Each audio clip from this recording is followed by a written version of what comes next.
السلام علیکم ورحمۃ اللہ وبرکاتہ۔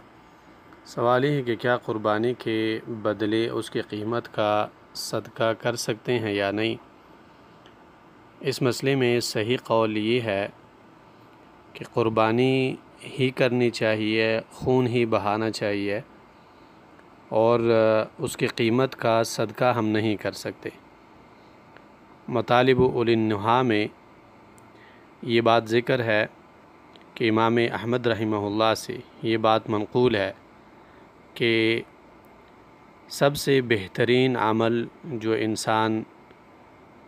بڑی عید میں کرتا ہے، عید الاضحیٰ میں، وہ خون بہانا ہے، اور اسی کا ثواب ہی انسان کو ملتا ہے،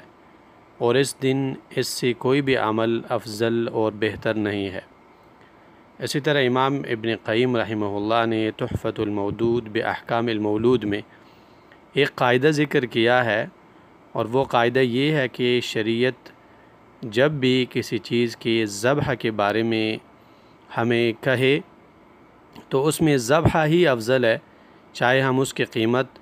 اس سے بڑھا چڑھا کر دیں، لیکن افضل وہی ہے جس کا ہمیں شریعت حکم دے۔ اور اس دن اللہ رب العالمین نے قربانی کا ہی حکم دیا ہے۔ اللہ فرماتے ہیں کہ فَصَلِّ لِرَبِّكَ وَانْحَرْ، نماز پڑھیں اپنے رب کے رضا کے لیے اور قربانی کریں، چاہے وہ اونٹ کی قربانی ہو یا پھر وہ دوسری چیزیں ہوں جو قربانی میں ذبح کیے جاتے ہیں۔ تو یہ ایک قاعدہ ہمیں یاد رکھنا چاہیے کہ شریعت جب ہمیں کسی خاص عبادت کے بارے میں بتلائے اور شریعت اس کا بدلہ ہمیں نہ دکھائے تو وہ عبادت ہی افضل ہے، تو اس وجہ سے قربانی کا صدقہ نہیں دیا جائے گا بلکہ قربانی ہی کی جائے گی۔